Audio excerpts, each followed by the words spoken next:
tengok sendiri. Aku mengajar sini dah 4 tahun.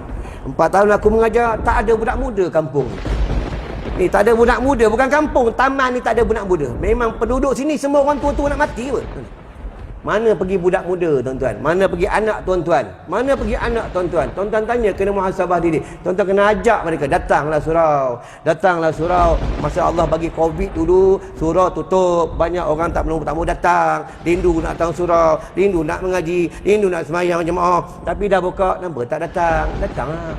Ajak dia, tuan-tuan. Ajak, kesian anak-anak kita, kesian isteri, tuan-tuan, kesian isteri kita. Ajak dia, ajak, tuan-tuan. Jangan biarkan mereka ku anfusakum wa ahlikum nara. Jangan biarkan mereka sampai tersasar. Jangan biarkan mereka dekat negeri akhirat dan tak boleh buat apa lah. Allah tanya kita 3 benda, lepas ni aku tutup. Pertama, Allah tanya kita umur kita. Tuan-tuan kena muhasabah. Daripada umur 15 tahun, ada setengah orang dia sembahyang baru tahun ni dia sembahyang.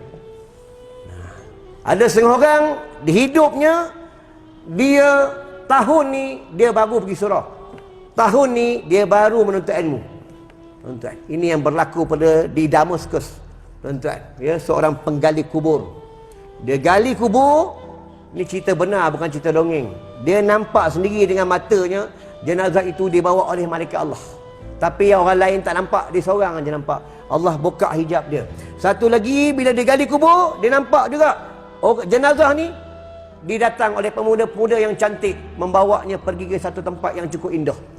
Tetapi bila matinya 2 pemuda ni, yang datang seorang wanita. Wanita ni juga wanita yang sama. Itu yang penggali kubur ni tanya dengan wanita, "Wahai wanita, aku nak tanya dengan kau.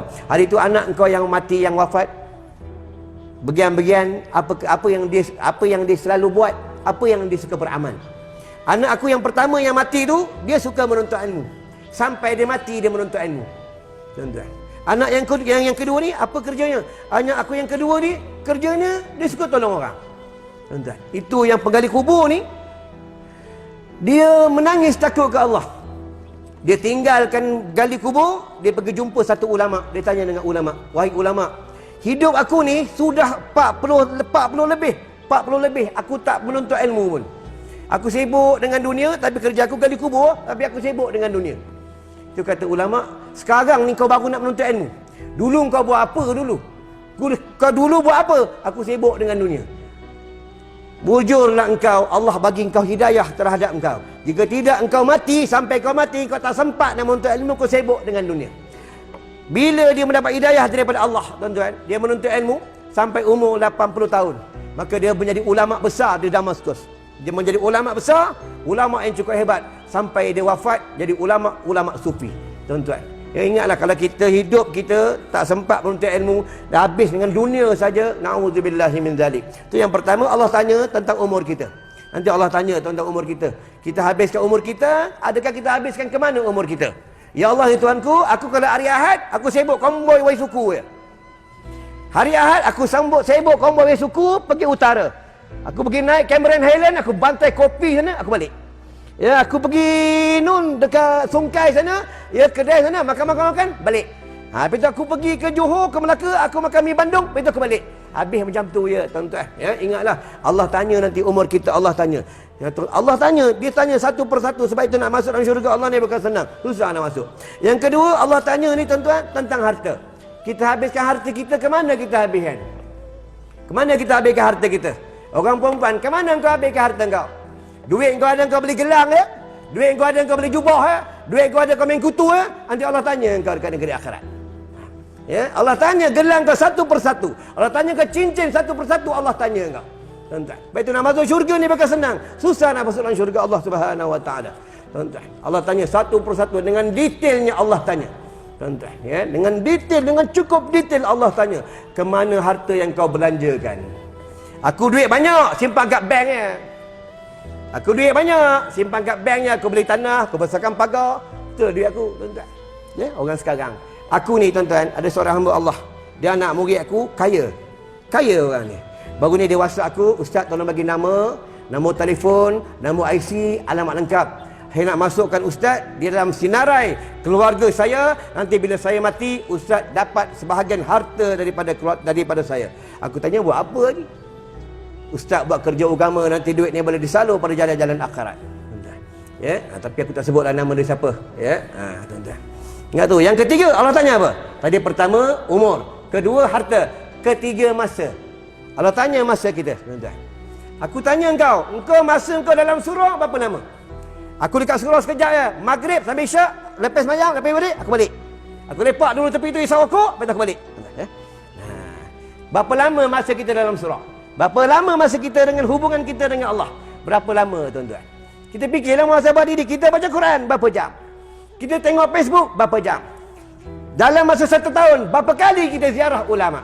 Berapa kali kita ziarah sokar pondok? Berapa kali kita ziarah orang-orang soleh? Berapa kali kita ziarah kubur-kubur ulama? Nanti Allah tanya kita, tuan-tuan.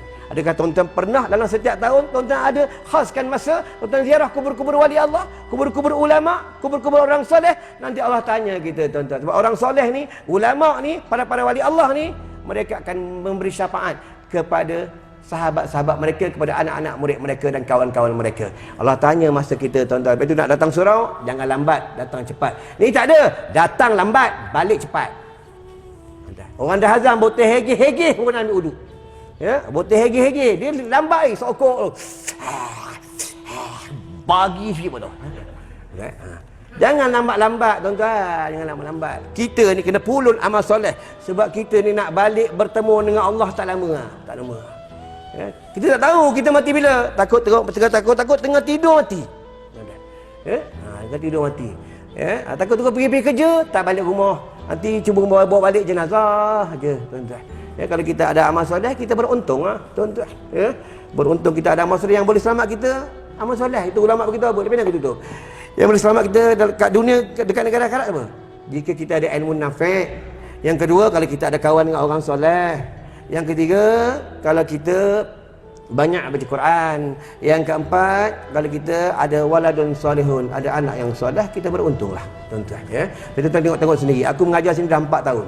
4 tahun aku mengajar, tak ada budak muda kampung ni. Ni tak ada budak muda, bukan kampung, taman ni tak ada budak muda. Memang penduduk sini semua orang tua-tua nak mati apa? Mana pergi budak muda, tuan-tuan? Mana pergi anak, tuan-tuan? Mana pergi anak, tuan-tuan? Tuan-tuan tanya, kena muhasabah diri. Tuan-tuan kena ajak mereka, datanglah surau. Datanglah surau. Masa Allah bagi Covid dulu, surau tutup. Banyak orang tak mau datang. Rindu nak datang surau. Rindu nak mengaji. Rindu nak semayang jemaah. Tapi dah buka, kenapa tak datang? Datanglah.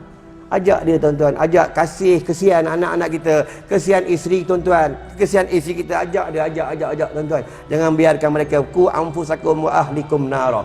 Jangan biarkan mereka sampai tersasar. Jangan biarkan mereka. Dekat negeri akhirat dah tak boleh buat apa dah. Dalam kubur pun tak boleh buat apa dah. Betul bukan dalam hadis. Bila masuknya jenazah di dalam kubur, ni bukan cerita dongeng. Masuk jenazah di dalam kubur, masuk je dalam kubur. Ula sujaul akra ni sedang menunggu 70 ekor. Masuk je dia bagi salam. Assalamualaikum ya ahlan nar. Ula sejauh akra. Dalam hadis sebut apa kata Rasulullah, jika terlepaslah seekor ula sejauh akra di atas bumi ni, maka tidak akan tertinggal satu sisa pun manusia di atas bumi ni. Tuan-tuan, inilah ula suja'ul akra yang mematuk, yang membelit manusia yang melanggar perintah Allah, yang membenci ulama, yang menghina ulama, yang suka mengumpat, yang suka namimah, yang suka sebar fitnah, yang tak solat dan meringan-ringankan solat.